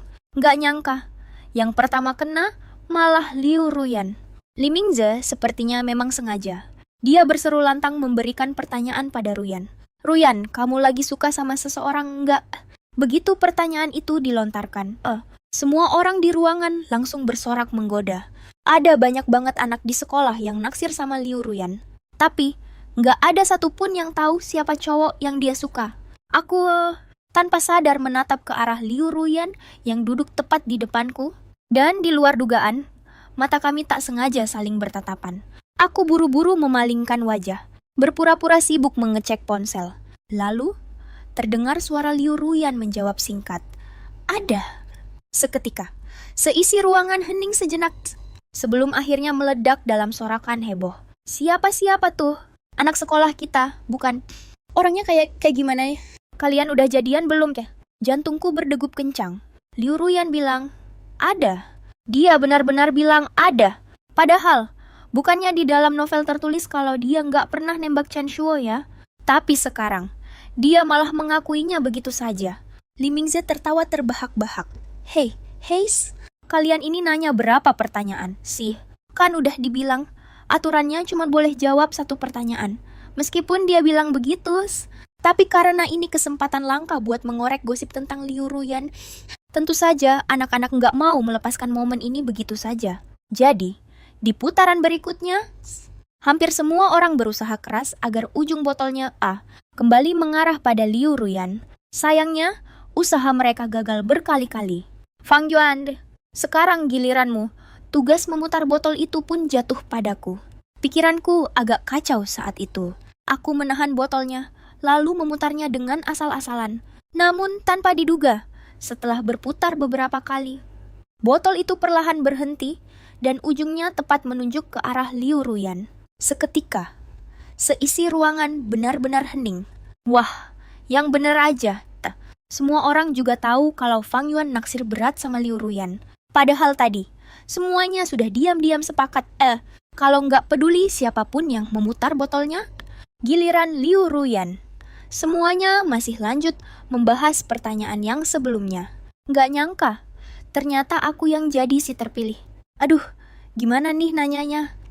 Gimana nanyanya coba? Saki celinggukan ke kiri dan ke kanan. Lalu dengan pengertian mencoba mencairkan suasana, Ayuan, ini kan cuman permainan aja. Ucapnya, kamu bebas mau nanya apa aja. Santai aja. Makasih banyak deh, gara-gara dia ngomong gitu. Kalau aku nggak nanya, malah kelihatan banget kalau aku pengecut. Tapi kalau aku nanya, bukannya sama aja kayak mempermalukan diri sendiri. Sumpah, rasanya pengen maki-maki aja di dalam hati. Tapi dari luar, aku tetap berusaha kelihatan tenang. Aku bersandar santai di punggung kursi. Oke deh, kalau gitu, aku yang nanya. Sambil ngomong gitu, aku mengangkat pandangan dan menatap Liu Ruyan. Aku tersenyum tipis. Liu Ruyan, biar aku tanya ya. Orang yang kamu suka ada di ruangan ini nggak? Aku sampai nggak bisa nahan diri. Buat ngacungin 2 jempol ke diriku sendiri di dalam hati. Dengerin tuh, pinter banget kan pertanyaanku. Di ruangan ini ada 16 orang yang lagi duduk. Jumlah cowok sama ceweknya seimbang. Jadi, apapun jawaban Liu Ruyan nanti, nggak mungkin ada yang salah. Lagi pula, selama dia nggak nyebutin nama Chen Shuo secara langsung, nggak ada yang bisa nebak dengan pasti siapa cowok yang dia suka. Semua orang kaget, nggak nyangka aku bakal nanya seberani itu. Tapi 3 detik kemudian, waktu mereka udah pada sadar, si Kiki langsung heboh sendiri. Semuanya menatap Liu Ruyan dengan mata berbinar, siap nungguin gosip panas. Di saat yang sama, aku sadar, cowok yang duduk di sebelahku, Chao Chi, juga tanpa sadar meremas gelas di tangannya kuat-kuat. Jelas banget dia juga lagi tegang. Nungguin apa jawaban Liu Ruyan? Dari semuanya, yang paling santai di ruangan ini ya cuman aku. Soalnya, cuma aku yang tahu jawaban pastinya. Sebenarnya ada 1 orang lagi sih, yang reaksinya beda dari yang lain. Itu tuh, Chen Shuo, dia sibuk bolak-balik ngecek HP-nya. Fokusnya udah pasti tersita ke sana semua. Dia lagi nungguin balasan dari Songhua. Aku cuma bisa menghela napas panjang dalam hati. Nasib gadis itu emang udah tertulis dari awal. Chen Shuo, sampai kapanpun nggak akan pernah jadi milik Liu Ruyan. Perasaan cintanya itu, pada akhirnya, mungkin itu cuma rahasia yang gak akan pernah terungkap. Saat gue lagi melamun, suara dingin Liu Ruyan terdengar jelas. Setelah hening sejenak, suasana di dalam ruangan langsung riuh. Saking ramainya sampai kayak mau meruntuhkan atap. Siapa-siapa anjir? Wah, Ruyan mau nembak orang nih. Dada gue langsung berdesir. Gue refleks menatapnya. Tapi ternyata, tatapannya malah tertuju pada Chen Shu. Mata hitamnya menatap begitu dalam dan fokus. Entah perasaan apa yang berkecamuk di hati gue saat ini. Padahal gue udah tahu jawabannya. Tapi anehnya, dada gue tetap aja terasa sesak. Cewek ini kenapa keras kepala banget sih? Kan gue udah peringatin dia, jangan sampai suka sama Chen Shu. Tapi kenapa dia masih aja? Tiba-tiba ponsel gue bergetar. Gue menunduk, melihat pesan masuk dari Suyang. Bang Yuan, acara lu udah kelar belum ya? Lanjut ronde kedua nih ya. Anak-anak memang tahu kalau malam ini gue ikut acara makan-makan kelas. Jadi, mereka bilang mau nungguin gue buat nongkrong bareng nanti. Gue mengambil ponsel lalu berpamitan. Sorry ya, teman-teman gue udah nunggu. Gue cabut duluan. Makan-makan hari ini gue yang traktir. Santai aja. Setelah ngomong gitu, gue sama sekali nggak menoleh lagi ke arah Liu Ruyan. Gue langsung bangkit dan pergi. Suyang dan anak-anak rupanya milih makan sate barbeque di acara kelas tadi. Gue emang nggak makan banyak. Gue pikir pas sampai di tempat sate ini, gue bakal makan kalap. Tapi nyatanya, selera makan gue tetap aja hilang. Gue malah nenggak 3 botol bir nanas berturut-turut. Bang Yuan, hari ini kan hari bahagia, kita habis kelar ujian akhir. Lu kok kelihatannya nggak semangat gitu sih? Tanya salah satu anak buah gue penasaran. Gue melirik tajam ke arahnya. Hebat juga nih bocah. Lagi asyik ngunyah sate kambing sepenuh mulut. Masih sempet-sempetnya merhatiin gue. Suyang yang nggak tahan dengernya langsung nyela. Bacot lu? Gerombolan kayak kita ini, cuma Bang Yuan doang nih yang pantas dibilang peserta ujian masuk kampus beneran. Beberapa bulan ini, Bang Yuan belajar mati-matian dari pagi sampai malam. Badannya sampai kurusan saking capeknya. Nggak kayak kalian, malah pada naik 5 kilo semua. Kampret, masih aja pada makan terus. Ini tuh pesenan buat Bang Yuan. Gue cuman melambaikan tangan santai. Lagian, gue juga lagi nggak nafsu makan. Mubazir itu dosa. Habisin aja nggak apa-apa. Mungkin karena ujian masuk kampus udah kelar dan tiba-tiba nganggur. Perasaan gue malah jadi kerasa hampa banget. Salah satu temen gue nyamperin. Bang Yuan, mending kita main biliar aja. Yuk, lu juga udah lama banget nggak main. Mending hari ini aja. Gas. Gue beneran nggak bisa main ginian. Tapi gue juga lagi beneran suntuk banget. Boleh deh. Gue ngikutin Suyang dan anak-anak. Pergi ke tempat biliar langganan kami. Baru juga masuk. Gue langsung tepar di atas sofa. Bang Yuan, lu nggak ikutan main? Seorang cowok bergaya tengil nyamperin kami. Dia itu bos di tempat biliar tempat biliar ini. Dan lumayan akrab juga sama Fang Yuan. Kenapa lu patah hati? Ya, gue langsung muter bola mata males. Lu kali yang patah hati. Sekeluarga lu tuh yang patah hati. Si cowok tengil itu nyuraki gue. Wah, ternyata beneran nih. Gue males banget nanggepin dia. Ngajak gue main tuh harus bayar uang tampil. Ngerti nggak lu? Gue ngasih isyarat angka pakai jari gue. Si cowok tengil itu akhirnya pergi sambil ngedumel kasar. Cowok yang lagi patah hati emang ngeri banget. Bener-bener udah hilang rasa kemanusiaannya. Suyang dan anak-anak yang lain juga nggak maksa gue buat ikutan main. Mereka asik main sendiri-sendiri. Gue meringkuk di sofa. Nontonin mereka sambil ngerasa bosen banget. Di jam-jam segini, kayaknya acara makan-makannya Liu Ruyan udah pada kelar. Pas lagi mikir gitu, layar HP gue tiba-tiba nyala dari nomor yang nggak gue kenal. Gue ngerasa rada aneh, tapi tetap gue angkat. Halo? Di seberang telepon terdengar sangat sepi. Namun tepat pada saat itu, Suyang mencetak pukulan yang sangat bagus. Sekelompok orang langsung bersorak dengan heboh. Gila, jago banget loh, Suyang. Pantas saja, ini kan hasil didikan Kak Yuan langsung. Aku menoleh dengan kesal dan berteriak. Berisik amat, sih lagi nelepon, nih. Suara mereka pun sedikit memelan. Tapi mereka masih saja cengengesan. Sambil saling dorong menyuruh Su, yang memukul bola sekali lagi. Aku berjalan beberapa langkah ke sudut ruangan. Ku dengar suara yang begitu tenang dan dingin dari seberang telepon. Fang Yuan, barangmu ada yang ketinggalan. Aku tertegun sejenak. Liu Ruyan. Ternyata ini panggilan telepon darinya. Dia benar-benar berinisiatif meneleponku duluan. Tunggu dulu, barang ketinggalan. Aku melihat ke sekeliling. Baru saat itulah aku tersadar. Sialan, dompetku mana? Maaf. Aku baru sadar kalau dompetku ada di kamu. Oh iya, kamu lagi di mana sekarang? Biar aku ke sana sekarang buat ngambil di tempat makan yang tadi. Aku nunggu kamu di sini. Oke, aku segera ke sana. Aku memijat pelipisku. Sepanjang hari ini aku benar-benar seperti orang linglung. Kalau saja Liu Ruyan tidak mengingatkanku, entah kapan aku baru akan menyadari soal dompet ini. Setelah memberi penjelasan singkat pada Suyang dan yang lainnya, beberapa dari mereka malah ribut minta ikut pergi bersamaku. Nggak usah, cuma mau ngambil barang, kok. Lagian ini juga udah malam. Habis itu, aku mau langsung pulang ke rumah. Kalian lanjutin aja mainnya. Aku pun naik taksi menuju restoran itu. Dari kejauhan, aku sudah bisa melihat seseorang berdiri di persimpangan jalan. Sesosok tubuh yang mungil dan ramping. Sepertinya Liu Ruyan menyadari kedatanganku. Ia pun menoleh ke arahku. Di bawah pekatnya malam, kilau cahaya neon yang berjatuhan menyinari wajah manis gadis itu, memberikan rona cahaya yang terasa begitu hangat, membuat tatapan mata gelapnya terlihat semakin pekat dan berkilau. Jantungku rasanya berdegup sedikit lebih kencang. Aku menarik napas pelan, turun dari mobil, lalu berjalan menghampirinya. Duh, maaf, ya, sudah selarut ini masih merepotkanmu. Pasti sudah menunggu lama, kan? Liu Ruyan menggelengkan kepalanya. Enggak kok, di sini juga baru saja bubar. Aku sama sekali tidak memperhatikan bayangannya, karena setelah mendengar kata-kata itu, hal pertama yang terlintas di kepalaku adalah semuanya sudah berakhir.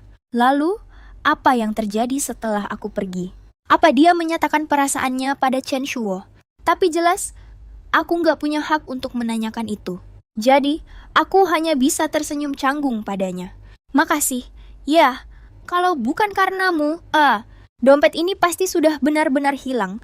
Dia menyodorkan dompet itu padaku, dan aku tidak sengaja menyentuh ujung jarinya. Padahal ini sudah masuk awal musim panas yang terik. Tapi tangannya masih terasa sedingin es. Rasanya seperti ada aliran listrik yang menjalar dari tempat kulit kami bersentuhan. Aku buru-buru menarik tanganku. Makasih. Sama-sama.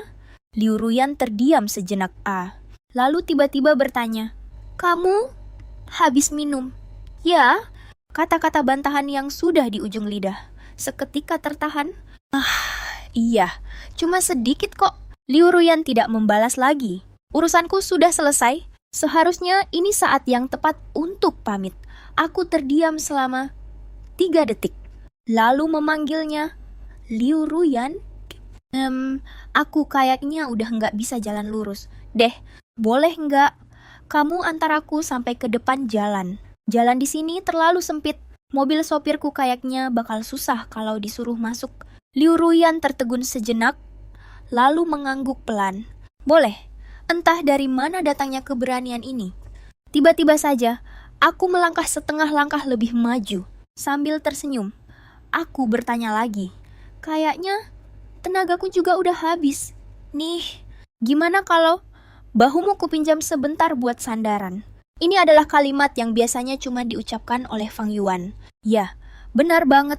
Aku meyakinkan diriku sendiri dalam hati. Liu Ruyan mundur setengah langkah. Seketika ada rasa kecewa yang menyelinap di hatiku. Tapi dengan cepat langsung kutepis jauh-jauh. Memang begini seharusnya jalan ceritanya. Ayo jalan, ucap Liu Ruyan sambil membalikkan badannya. Angin malam yang berhembus masih membawa sisa hawa panas. Tapi rasanya masih kalah panas dari wajahku sekarang. Aku juga tidak tahu, kenapa situasinya bisa jadi seperti ini. Liu Ruyan benar-benar menuruti permintaanku yang konyol itu, menatap rambut hitamnya yang lembut, merasakan dari balik pakaian tipisnya, kehangatan dan wangi manis yang khas darinya. Jantungku rasanya berdebar tak terkendali. Dia benar-benar kurus. Aku jadi kepikiran, apa dia merasa lenganku yang merangkul pundaknya ini terlalu berat. Waktu seolah-olah ditarik tanpa batas, bagaikan coklat leleh yang meregang lengket. Membalut kuat perasaan ini, tapi dalam sekejap mata, persimpangan jalan sudah ada di depan mata. Suara bising kendaraan sudah mulai terdengar dari depan. Aku sedikit menolehkan kepalaku, tak kuasa untuk mendekat. Lalu berbisik di telinga kanannya, "Liu Ruyan, gimana ini? Sepertinya aku beneran jatuh cinta sama kamu." Sejak hari itu berlalu, aku tidak pernah lagi bertemu dengan Liu Ruyan. Semua yang terjadi malam itu, seolah menjadi rahasia yang terkubur selamanya. Sampai akhirnya, hasil ujian nasional diumumkan. Liu Ruyan, dengan skor 701 poin, berhasil menjadi juara umum sains tingkat kota. Beritanya meledak di mana-mana. Namanya terpampang di semua tempat. Hatiku yang selama ini cemas, akhirnya bisa benar-benar lega. Kali ini, masa depan Liu Ruyan tidak hancur gara-gara aku. Semuanya pada akhirnya berjalan sesuai dengan harapanku. Dan selesai dengan sangat lancar. Tapi, kenapa aku nggak merasa sebahagia yang kubayangkan? Ya, setelah kupikir-pikir lagi, aku memutuskan pergi ke rumah Liu Ruyan untuk melihatnya satu kali lagi. Hasil ujian nasionalnya sudah keluar, asalkan neneknya juga sehat dan selamat. Rintangan ini bisa dibilang sudah benar-benar terlewati. Dia dan Fang Yuan memang pada dasarnya bukan orang yang sejalan.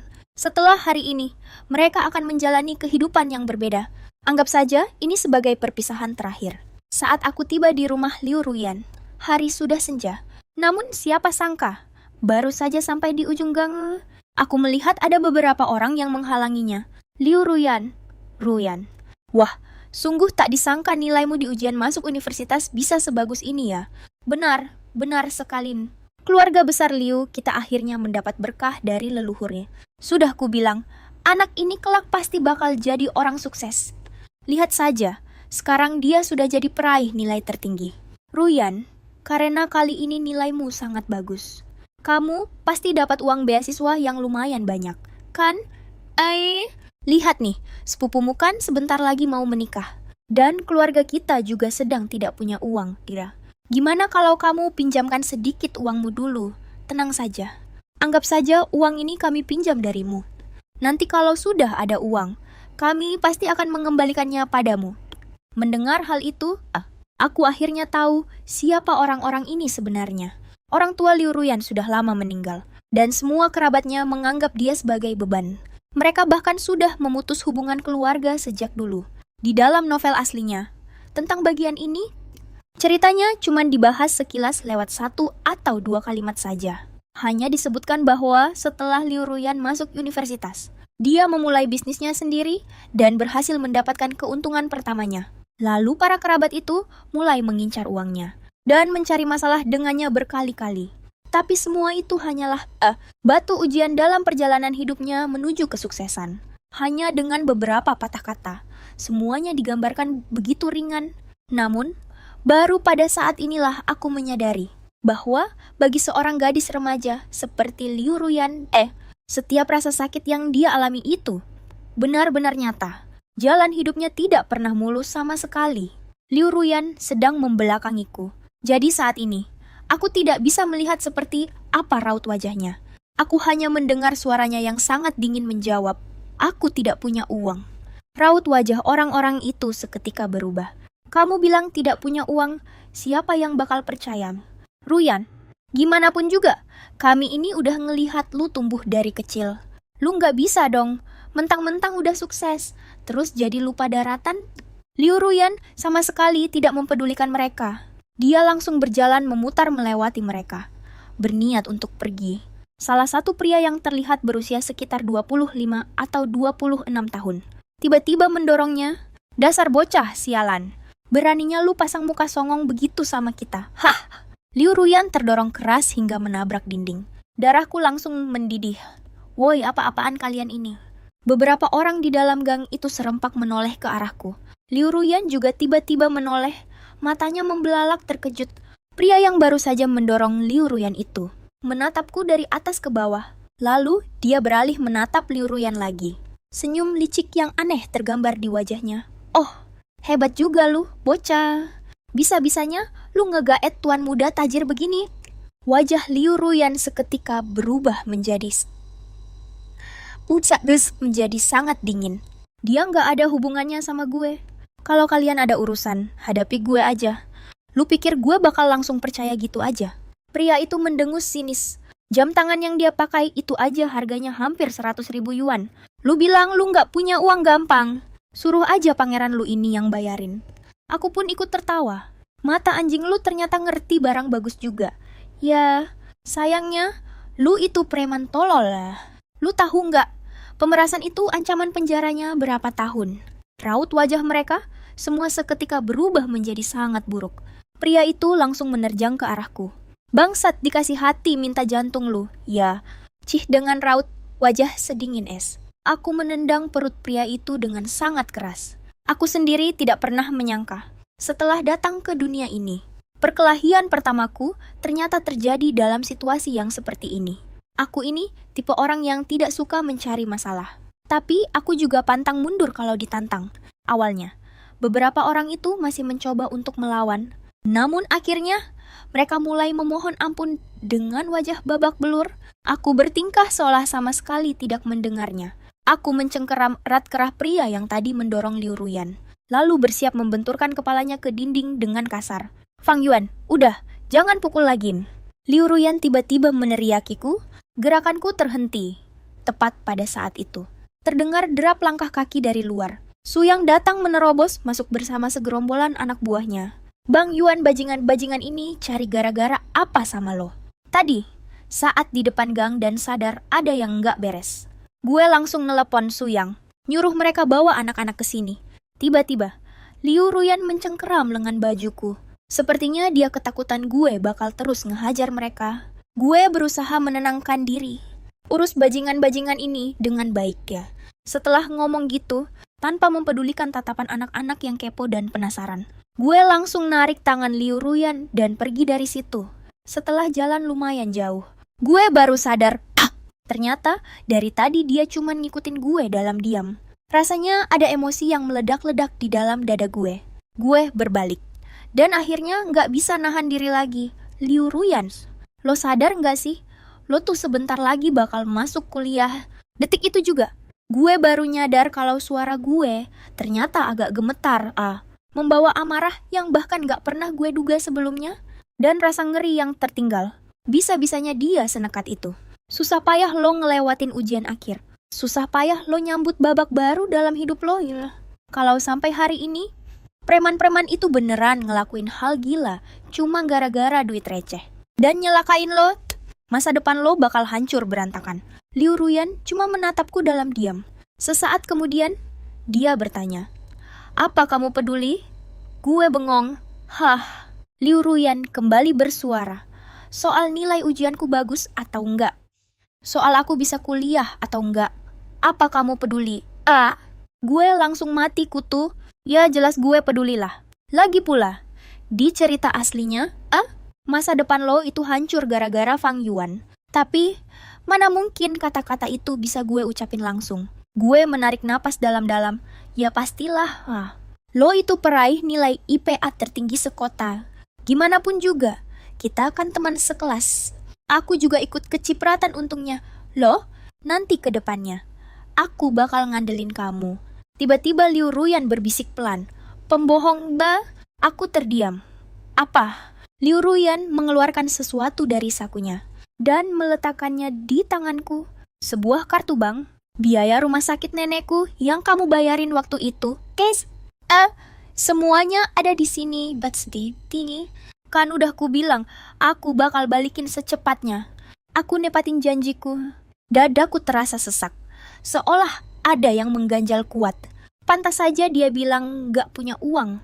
Ternyata maksudnya, semua uang beasiswa yang dia dapat dipakai buat bayar utang ini. Dia rupanya memang pantang berutang budi. Setiap sen utangnya dihitung dengan sangat teliti. Dia berbalik hendak pergi. Aku tertawa saking marahnya. Liu Ruyan, kamu tahu betul uang segini tuh bukan apa-apa buatku. Cuma demi uang receh ini, cuma demi putus hubungan sama aku, ya. Kamu rela dibully sama mereka. Bahkan rela ngorbanin masa depanmu sendiri. Langkah Liu Ruyan terhenti. Aku ngelakuin ini karena kamu. Otakku mendadak kosong. Peduli amat mereka mau jahatin aku kayak apa. Aku nggak peduli, tapi kamu beda. Suasana di sekitar kami seketika hening. Saking sunyinya, sampai-sampai aku bisa dengar detak jantungku yang makin berdebar. Liu Ruyan tidak menoleh. Uang itu mungkin memang bukan apa-apa buatmu, tapi buatku, itu sangat berarti. Aku mending ngutang ke siapapun di dunia ini. Asalkan orang itu bukan kamu. Sebenarnya, selama bertahun-tahun ini, udah berkali-kali mereka nyari gara-gara sama aku, dan semuanya aku tahan. Tapi kali ini beda. Seolah ada sebuah perasaan yang akhirnya terungkap jelas. Tanpa pikir panjang, aku langsung mengejar, memotong jalannya, dan menahannya. Liu Ruyan. Tanpa sadar tanganku mengepal erat. Telingaku terasa panas. Omonganmu barusan, apa maksudnya? Liu Ruyan menatapku dalam diam. Tanpa mengucapkan sepatah kata pun, tatapannya bikin aku salah tingkah. Wajahku rasanya makin memanas. Aku pun nekat bersikap sok preman. Kalau kamu nggak mau ngomong jujur, jangan harap kamu bisa pergi hari ini. Liu Ruyan membalas. Kukira, aku udah ngomong cukup jelas. Entah dari mana datangnya keberanianku. Aku membalas dengan keras kepala. Tentu aja nggak jelas. Aku nggak ngerti satu kata pun. Jalanan di luar sana begitu ramai dan bising. Kendaraan berlalu lalang tanpa henti. Tapi sudut kecil tempat kami berada ini terasa begitu sepi dan tersembunyi. Liu Ruyan mendongak menatapku. Aku memang lebih tinggi satu kepala darinya. Tapi bersikap sok jagoan seperti ini, entah kenapa, malah bikin aku kelihatan gak ada wibawanya sama sekali. Saat aku lagi bingung-bingungnya, dia akhirnya bersuara. Aku mau cium kamu. Dia berjinjit, lalu berbisik pelan di telingaku. Kumohon. Semua suara di sekitar kami seolah senyap seketika. Hanya menyisakan suaranya yang lembut malam ini. Dan embusan napas hangat kami yang saling beradu. Memenuhi segalanya. Melihatku tak kunjung menjawab. Dia memancingku. Sekarang, kamu udah ngerti. Aku tersadar dan langsung tenggelam dalam tatapan matanya yang dalam. Angin malam berembus pelan, membawa sisa hawa panas dari kebisingan kota. Hei, Liu Ruyan, kamu sendiri loh yang minta. Aku menangkup wajahnya, dan dengan jantung yang berdebar kencang, aku menunduk, lalu mencium bibirnya. Tiba-tiba, terdengar suara sesuatu dari arah samping. Baru saja aku mau menoleh, Liu Ruyan malah mencengkeram pundakku. Dia mendongak dan kembali menciumku. Kikuk di awal, tapi ciuman kedua ini terasa jauh lebih terbiasa. Napas hangat kami terus berpadu, membuat helaan napas kami makin memburu. Aku merengkuh pinggangnya erat-erat. Sambil curi-curi napas, aku bertanya, tadi itu suara siapa? Liu Ruyan sedikit menarik diri. Dengan napas yang masih tersengal, dia menjawab, teman-teman yang kamu suruh ke sini. Loh, berarti mereka lihat kita dong. Tanyaku panik. Gak apa-apa. Pipi Liu Ruyan tampak merona merah. Mereka udah pergi kok. Bukan itu masalahnya, fokus kamu salah, woi. Tunggu, masih ada satu hal paling penting yang belum aku tanyakan. Liu Ruyan, kamu udah nggak suka sama Chen Shuo lagi. Liu Ruyan terdiam sejenak. Sepertinya menahan tawa. Kenapa sih kamu selalu mikir kalau aku suka sama dia? Aku sempat terdiam. Ya tebak aja. Oh, iya. Waktu acara makan-makan habis ujian masuk universitas malam itu, kamu terus-terusan ngeliatin dia, kan? Itu karena kamu yang terus-terusan ngeliatin dia. Liu Ruyan menyembunyikan wajahnya di pelukanku. Awalnya, aku mau ngasih tahu kamu malam itu. Tapi, kamu kayaknya lebih asyik main sama orang lain. Aku jadi mikir, apa jangan-jangan kamu bohong pas bilang suka sama aku? Kok kedengarannya jadi salahku semua? Ya, aku nggak tahan untuk nggak menggerutu pelan. Padahal hari itu aku udah nembak kamu. Loh, kalau dipikir-pikir, tetap aku yang rugi, kan? Liu Ruyan tidak mendengarnya dengan jelas. Apa? Aku memegang kedua pipinya, lalu mendekat ke telinga kirinya. Aku bilang, aku suka sama kamu. Liu Ruyan, kalau telinga kanan dipakai untuk menyimpan rahasia cinta sepihak, maka telinga kiri aku pakai untuk mencintaimu. Tahun kelima, aku bersama Liu Ruyan. Kami menikah. Ayah menatap penuh kekaguman. Gadis ini benar-benar hebat. Udah cantik, pintar lagi. Jauh lebih hebat daripada si Ayuan. Aku ikut mengangguk lega. Iya. Sekarang, ayah nggak perlu khawatir bangkrut lagi, kan? Mata ibu ikut berkaca-kaca. Baguslah, ibu kira Ayuan kita ini, cuma naksir sama tampangnya doang. Nggak taunya, aslinya juga sangat luar biasa. Benar-benar rezeki nomplok buat kita. Makasih banyak loh pujiannya. Yah, di pesta pernikahan kami, Suyang dan yang lainnya minum-minum. bahagia banget. Bahkan Chen Shuo dan Song Waner juga datang. Pernikahan mereka dijadwalkan tahun depan.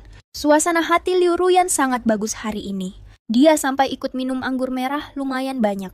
Waktu aku menggendongnya kembali ke kamarnya, aku sadar ada satu lagi ukiran kayu baru di atas laci samping. Ukiran kayu berbentuk sepasang pengantin baru. Aku sedikit menggerutu. Liu Ruyan, kamu ngukir badan aku terlalu gendut. Nih. Liu Ruyan memelukku dari belakang. Aku, Fang Yuan, seorang tuan muda yang sombong dan keras kepala. Yang terpikat oleh kecantikannya pada pandangan pertama. Dan terus-menerus mengejarnya tanpa henti. Aku menunjuk ke benda pertama di barisan paling atas. Coba lihat, di hari ujian kita selesai. Barang yang diam-diam kamu masukkan ke dalam tasku. Waktu itu aku masih kurus dan manis. Loh, ukiran kayu itu kecil dan sangat indah. Ukurannya cuma setengah telapak tangan. Bentuknya seorang remaja laki-laki yang sedang duduk di dalam mobil. Kepalanya menyembul keluar dari jendela. Angin meniup rambut hitamnya, dan senyumnya terlihat cerah sekali. Tepat di hari aku resmi berpacaran dengan Liu Ruyan. Aku baru sadar. Ternyata ungkapan cintanya jauh lebih bermakna daripadaku. Tapi, dompet itu... Begitu sampai di rumah, langsung asal kulempar ke dalam lemari. Jadinya, aku sama sekali nggak menyadarinya. Liu Ruyan di masa remajanya sudah mengumpulkan seluruh keberanian untuk melangkah maju. Dan hampir saja menyerah mundur. Hei, Liu Ruyan, kalau hari itu aku nggak pergi mencarimu, apakah akhir kisah di antara kita? Bakal beda dari yang sekarang. Nggak akan. Liu Ruyan membalas sambil menciumku.